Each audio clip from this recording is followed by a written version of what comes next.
एक और अहम खबर में बानी पीटीआई का 5 दिन का रिमांड मंजूर। जिस्मानी रिमांड थाना न्यू टाउन के मुकदमे पर दिया गया है। बानी पीटीआई को 28 सितंबर के एहतजाज की कॉल पर मुकदमा दर्ज था, जिस पर रिमांड एटीसी के जज अमजद अली शाह ने दिया। तफ्तीशी टीम की जानिब से 15 दिन का रिमांड मांगा गया था। अपडेट कर रहे हैं आपको, इस हवाले से बड़ी खबर आपको दे रहे हैं। बानी पीटीआई का 5 दिन का रिमांड मंजूर कर लिया गया है। जिस्मानी रिमांड थाना न्यू टाउन के मुकदमे पर दिया गया है।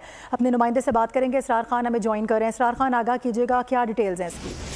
जी, आज थाना न्यू टाउन का जो मुकदमा था, जो कि 28 सितंबर के जो है पीटीआई जो है नाम, उसमें जो तफ्तीशी टीम जो है वो उन्होंने जो अदालत जेल में जो है एटीसी की अदालत में मुलजिम पीटीआई का जो है लेने के लिए दरख्वास्त दायर की थी। उससे आज वो अदालत में पेश हुए, जिसकी जो है समाज जज अमजद अली शाह ने की। इस मौके पर जो है ना कमरा अदालत में बानी पीटीआई को भी पेश किया गया और उनकी जानिब से जो वक्ता थे फैसल मलिक और फैसल मलिक चौधरी और अली बुखारी पेश हुए और उन्होंने इस मौके पर दरख्वास्त दायर की कि ये मुकदमा बनता ही नहीं है, लिहाजा इस मुकदमे को डिस्चार्ज किया जाए।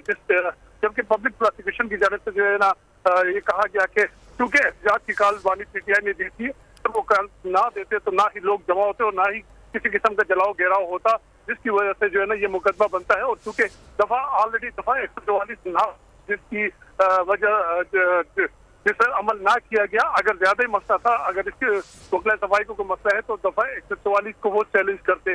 लिहाजा हमारी अदालत से दरख्वास्त है कि जो है ना 15 दिन का जो है ना बानी पीटीआई का हमें रिमांड किया जाए, जिसके बाद अदालत ने बानी पीटीआई का 5 रोजा रिमांड देते हुए 26 नवंबर को दोबारा तलब किया है। जी सही है, ठीक है सर, बहुत शुक्रिया आपका। सब्सक्राइब करें और बेल दबाएं ताकि कोई खबर रह न जाए।